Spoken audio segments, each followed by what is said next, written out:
Hello students, हम BSc part third की जो पेपर फर्स्ट है उसके सेकंड यूनिट स्टार्ट कर चुके हैं। और उसका जो फर्स्ट पार्ट है सेकंड यूनिट का वो है मेटल लिगेंड बॉन्डिंग। वो हमने पिछले वीडियोस में देख लिया था और उसमें हमने पढ़ा था कि जो मेटल लिगेंड बॉन्डिंग है उसको एक्सप्लेन करने के लिए डिफरेंट थ्योरीज थी। उसमें से मेनली हमने देखा है वीबीटी को और सीएफटी को। उन दोनों की लिमिटेशंस और एप्लीकेशन को हमने डिस्कस किया था। और जो क्रिस्टल फील्ड स्प्लिटिंग एनर्जी है उसको भी हमने डिटेल में देखा है कि कौन कौन से फैक्टर है जो उसको अफेक्ट करते हैं। और उसके बाद हमने जो अल्टरनेट डिस्टोर्शन को भी देखा था। तो इस प्रकार से हमने मेटल लिगेंड बॉन्डिंग चैप्टर को कंप्लीट कर लिया। उसके बाद हम जो सेकंड पार्ट है ट्रांजिशन मेटल कॉम्प्लेक्स की मैग्नेटिक प्रॉपर्टीज़ उसको हम आज डिस्कस करेंगे। तो आज के वीडियो में हम जो टॉपिक कवर करेंगे वो कुछ इस चैप्टर में हम जिन जिन टॉपिक्स को कवर करेंगे वो है, सबसे पहले है कि व्हाट इज़ मैग्नेटिज्म, मैग्नेटिज्म क्या है, चुंबकत्व क्या है। उसके बाद हम मैग्नेटिक वेव के कौन कौन से टाइप हैं उसको डिस्कस करेंगे। उसके बाद है मैग्नेटिक ससेप्टिबिलिटी यानी चुंबकीय प्रवृत्ति क्या होती है। फिर उसके जो मेथड्स है डिटर्मिनेशन के वो देखेंगे। फिर उसके बाद है स्पिन ओनली फॉर्मूला और फिर है orbital contribution of magnetic moment. उसके बाद हम एलएस कपलिंग देखेंगे। उसके बाद हम देखेंगे कि जो 3D मेटल कॉम्प्लेक्सेस हैं उसमें जो मैग्नेटिक, सबसे पहले हम देखेंगे ओरिजिन ऑफ मैग्नेटिज्म यानी मैग्नेटिज्म कैसे उत्पन्न होता है। तो हम इसको इस प्रकार से समझ सकते हैं कि जिस प्रकार से किसी भी कॉइल या वायर में जब इलेक्ट्रॉन फ्लो होता है तो वहाँ पे करंट के साथ साथ एक इलेक्ट्रिक फील्ड के साथ साथ मैग्नेटिक फील्ड भी जनरेट होता है। सेम ऐसे ही जब इलेक्ट्रॉन किसी भी न्यूक्लियस के चारों ओर जब मूवमेंट करता है तो उसके ऑर्बिटल मूवमेंट से ऑर्बिटल मैग्नेटिक मूवमेंट जनरेट होता है। सेम वैसे ही इलेक्ट्रॉन नाभिक के चारों ओर चक्कर लगाने के साथ साथ अपनी अक्ष पर भी घूमता रहता है। तो यहाँ पर अपनी अक्ष पर घूमने से जो मैग्नेटिक फील्ड जनरेट होता है उसको बोलते हैं स्प्रिंग मैग्नेटिक मूवमेंट। वो होता है इलेक्ट्रॉन के क्लॉकवाइज और एंटी क्लॉकवाइज रोटेशन से। तो यहाँ पर जो एस की वैल्यू होती है वो होती है +½ या -½ तो जो मैग्नेटिज्म है न्यू टोटल मैग्नेटिक मोमेंट वो होता है ऑर्बिटल मैग्नेटिक मोमेंट और स्पिन मैग्नेटिक मोमेंट का सम। यानी इन दोनों का जो टोटल होता है उसको बोलते हैं मैग्नेटिक। मैग्नेटिज्म को हम ट्रांजिशन मेटल कॉम्प्लेक्सेस में कुछ इस प्रकार से भी समझ सकते हैं। यहाँ पर एक आयरन का एक कॉम्प्लेक्स दिया हुआ है जिसमें 4 वाटर मॉलिक्यूल और 2 क्लोरीन मॉलिक्यूल जुड़े हुए हैं। तो यहाँ पर टोटल 6 लिगेंड हैं और जो आयरन है वो +3 ऑक्सीडेशन स्टेट में। तो यहाँ पर आयरन के पास टोटल जो इलेक्ट्रॉन्स हैं वो कितने हैं, 5 डी इलेक्ट्रॉन्स यहाँ पे प्रेजेंट हैं। अब इसको हम जो 5 डी ऑर्बिटल्स हैं जो कि T2G और EG सेट के रूप में स्प्लिटेड होते हैं, उनमें हम इलेक्ट्रॉन्स किस प्रकार फिल करें, ये दो चीज़ पे डिपेंड करता है कि जो कॉम्प्लेक्स है वो लो स्पिन है या हाई स्पिन है। अगर लो स्पिन होगा तो यहाँ पर क्या होगा, इलेक्ट्रॉन्स की पेयरिंग हो जाएगी। लेकिन जब हाई स्पिन कॉम्प्लेक्स होगा तो वहाँ पर इलेक्ट्रॉन्स की पेयरिंग नहीं होगी और इक्वली वो डिस्ट्रीब्यूट हो जाएंगे। तो how can we tell the difference कि जो कॉम्प्लेक्स है उसमें चुंबकीय गुण है या नहीं।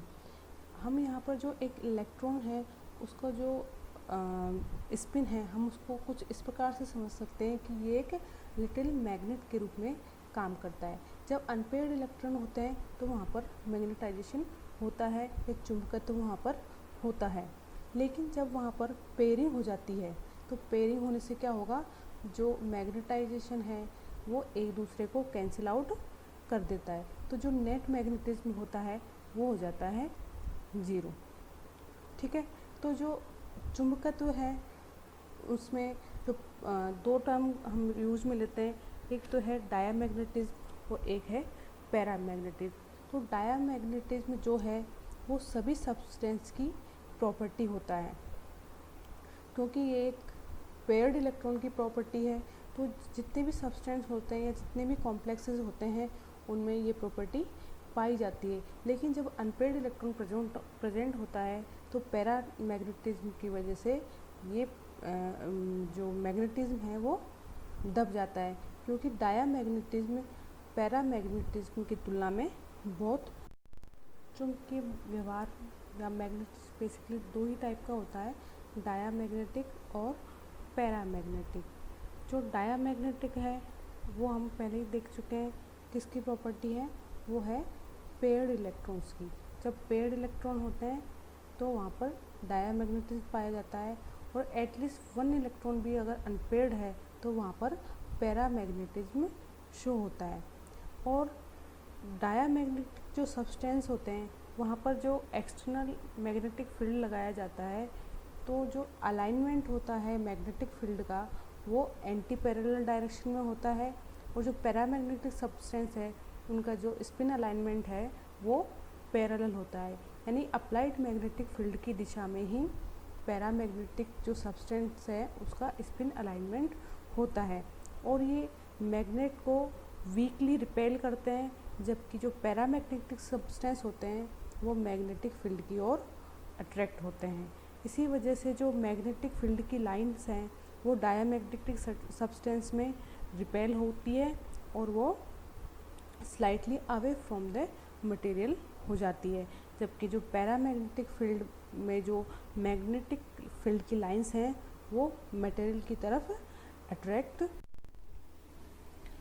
अब है नेक्स्ट हमारी कोऑपरेटिव मैग्नेटिज्म, यानी कि जो हम डिस्कस कर चुके हैं पैरामैग्नेटिज्म और डायमैग्नेटिज्म, ये एक इंडिविजुअल एटम या आयन की कैरेक्टरिस्टिक प्रॉपर्टी है। लेकिन जो फेरोमैग्नेटिज्म, एंटी फेरोमैग्नेटिज्म और जो फेरीमैग्नेटिज्म है वो एक से अधिक एटम्स या आयंस की एक कोऑपरेटिव इंटरेक्शन से जनरेटेड मैग्नेटिज्म होता है। इसमें एक से अधिक जो यूनिट सेल्स हैं उनके इलेक्ट्रॉन स्पिन में आपस में जो पारस्परिक क्रिया होती है, जो इंटरेक्शन होती है, वो डिपेंड करती है अप्लाइड मैग्नेटिक फील्ड में। अगर वो किस तरह से ओरिएंटेड होती है, जो मैग्नेटिक डोमेन है या जो नेबरिंग मैग्नेटिक डाइपोल्स है वो applied external magnetic field apply करने पर किस प्रकार से ओरिएंटेड होता है, उस पर आधारित है फेरोमैग्नेटिज्म, एंटी फेरोमैग्नेटिज्म और फेरीमैग्नेटिज्म। सबसे पहले हम देखेंगे फेरोमैग्नेटिज्म यानी लोह चुंबकीय प्रवृत्ति को। इसमें क्या होता है कि जब एक्सटर्नल मैग्नेटिक फील्ड अप्लाई किया जाता है तो जो मैग्नेटिक मोमेंट है वो पैरेलल डायरेक्शन में अलाइन होते हैं, और इनका जो मैग्नेटिक मोमेंट होता है वो आइडेंटिकल होता है, जिसके परिणाम स्वरूप जो नेट मैग्नेटिक मोमेंट आता है वो बहुत ज़्यादा हो जाता है। यानी कि जो एक्सटर्नल मैग्नेटिक फील्ड है उसकी ओर ये ज़्यादा अट्रैक्ट होते हैं। इसके एग्जांपल्स हैं आयरन, कोबाल्ट, निकल आदि धातुएं। और ये जो फेरोमैग्नेटिज्म है वो मैग्नेटिक फील्ड हटाने के बाद भी परमानेंट रूप से उस मेटल में आ जाता है, इसलिए इसको हम लोह चुंबकत्व भी कहते हैं, क्योंकि आयरन में जब मैग्नेटिक फील्ड हटा देते हैं उसके बाद भी चुंबकीय गुण पाए जाते हैं, लेकिन टेम्परेचर के साथ जो है फेरोमैग्नेटिज्म चेंज होता है। सेकंड है एंटी फेरोमैग्नेटिज्म यानी कि प्रतिलोह चुंबकीय पदार्थ। यहाँ पर मैग्नेटिक मोमेंट आइडेंटिकल तो होता है लेकिन अपोजिट डायरेक्शन में या एंटी पैरेलल डायरेक्शन में अलाइन हो जाता है, इसलिए जो नेट मैग्नेटिक मोमेंट है वो क्या हो जाता है, जीरो। और ये टेम्परेचर के साथ वेरी होता है। और जो थर्ड है वो है फेरीमैग्नेटिज्म। इसमें मैग्नेटिक मोमेंट डिफरेंट टाइप का होता है और ये एंटी पैरेलल अलाइन होते हैं, तो इसका जो नेट मैग्नेटिक मोमेंट है वो उसके अलाइनमेंट पे डिपेंड करता है।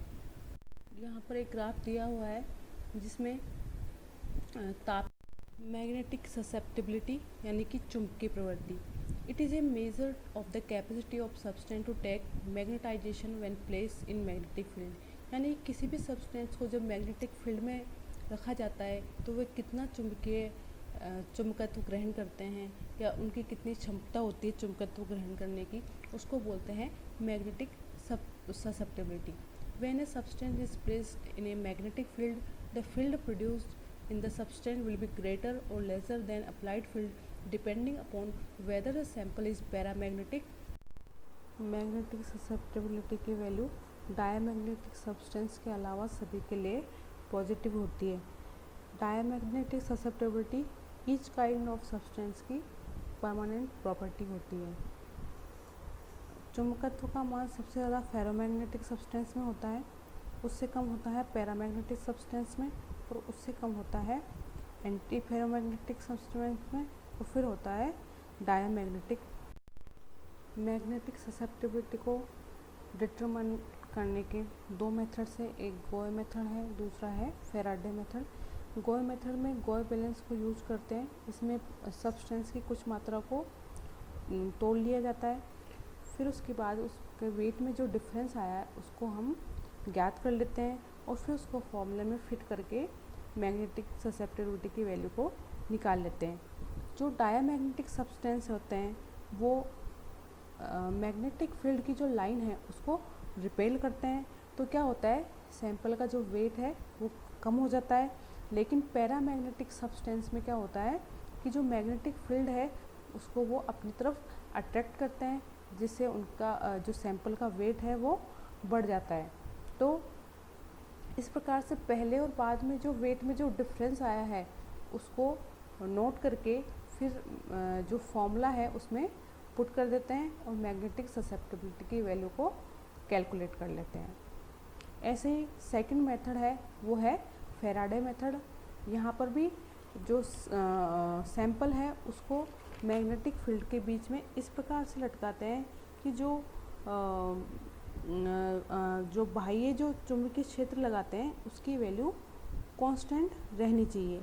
फिर उसके बाद में जो फोर्स में जो डिफरेंस आ रहा है उसको हम कैलकुलेट कर लेते हैं कि मैग्नेटिक फील्ड के प्रेजेंस में जो बाहर में जो अंतर है वो कितना था और जो उसकी एब्सेंस में बाहर में अंतर कितना है, और उसकी वैल्यू को हम फॉर्मूले में पुट करके मैग्नेटिक ससेप्टिबिलिटी को कैलकुलेट कर लेते हैं।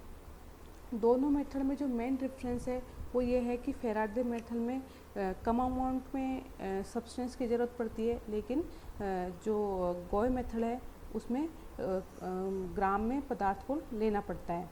फेराडे विधि में स्पेसिफिक नेचर की जानकारी मिलती है, जबकि जो गोय मेथड है उसमें वॉल्यूम ससेप्टिबिलिटी ज्ञात होती है, जिससे पदार्थ के घनत्व की सहायता से उसकी जो विशिष्ट प्रवृत्ति है उसको कैलकुलेट किया जाता है।